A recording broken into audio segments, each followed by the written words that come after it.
So guys, now we are come to the last topic of this chapter, that is chapter 2, acids, bases and salts, and this is for class 10 students. So today we are going to discuss about plaster of Paris and water of crystallization.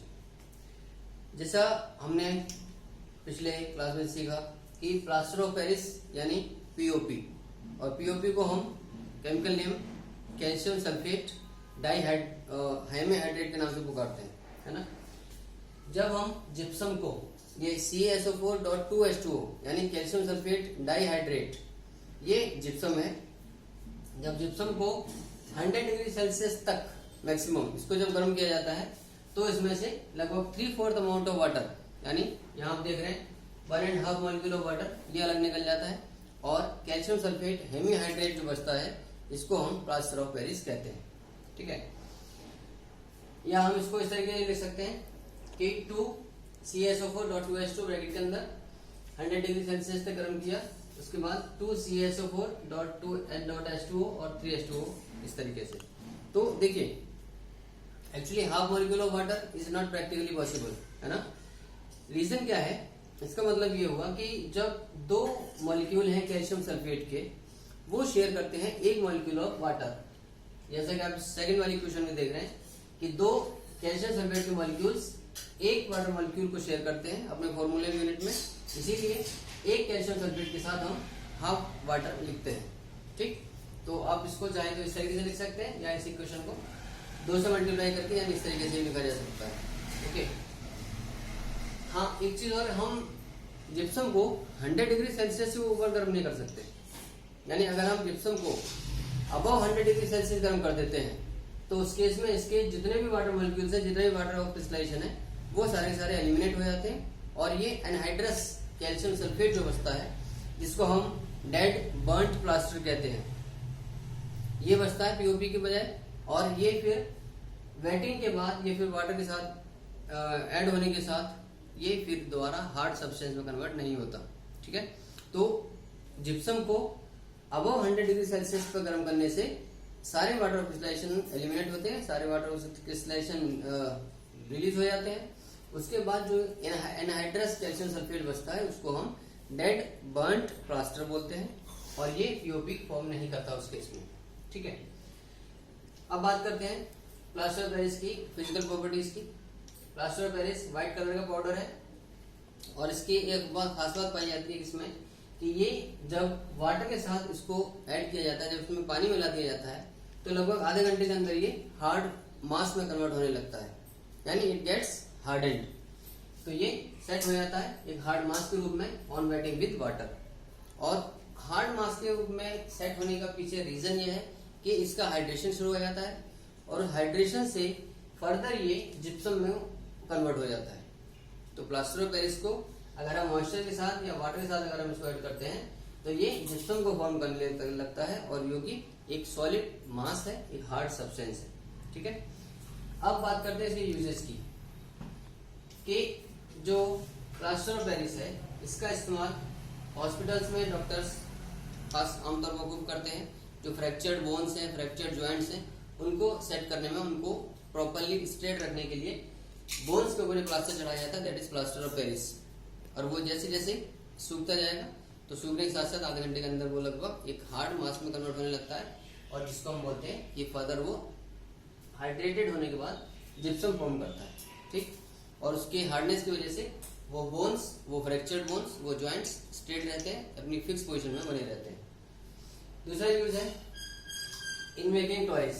कुछ खिलौने ऐसे आते हैं market में, कुछ decorative materials हैं, कुछ सस्ते ऑर्नामेंट्स हैं, कॉस्मेटिक आइटम्स हैं, और स्टेचूज के लिए जो कास्ट हैं, इन सारी चीजों को बनाने के लिए भी फ्रीक्वेंटली प्लास्टर ऑफ पेरिस का इस्तेमाल आजकल बहुत किया जाता है।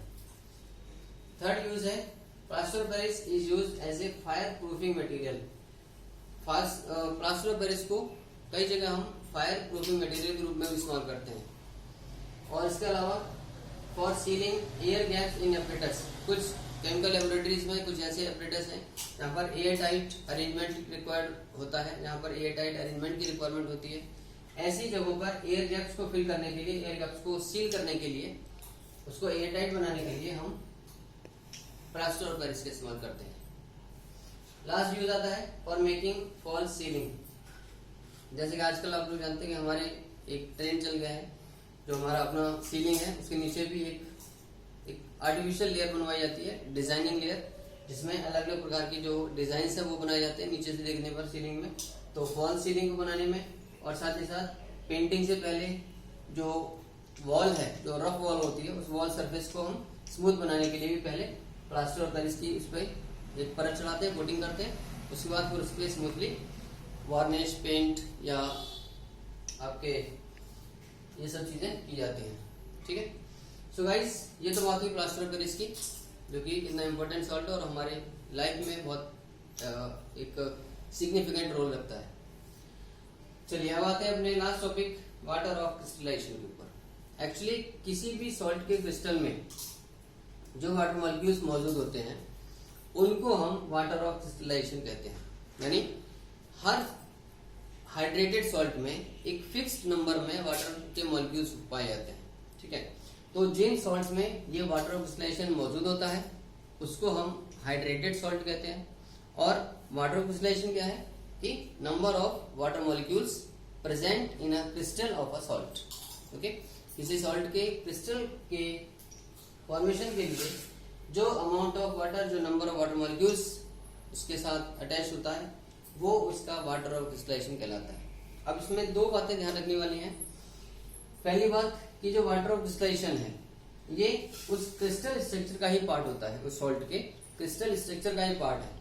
तो क्योंकि ये फ्री वाटर नहीं है इसीलिए वाटर ऑफ क्रिस्टलाइजेशन से उस सॉल्ट को गीलापन नहीं मिलता। यानी हम ये कह सकते हैं कि वाटर ऑफ क्रिस्टलाइजेशन सॉल्ट को गीला नहीं करता, सॉल्ट को वेट नहीं करता, because it is the part of its crystal structure and it is not a free water.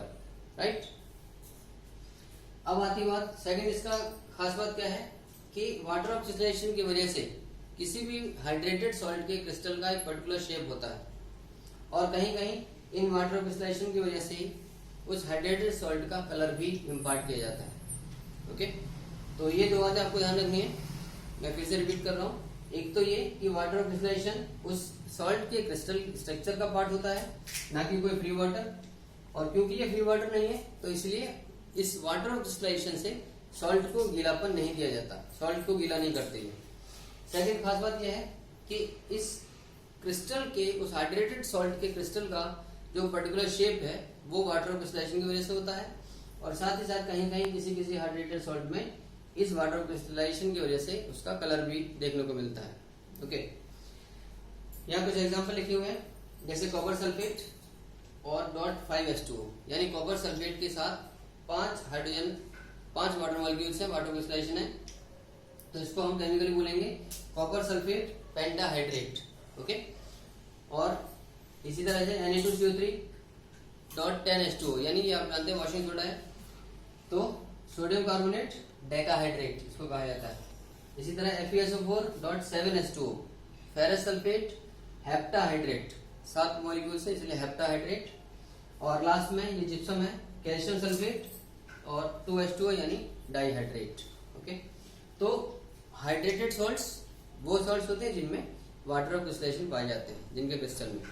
और इसके साथ ही हमारा ये chapter 2 acids, bases and salts ये पूरी तरह से कंप्लीट होता है।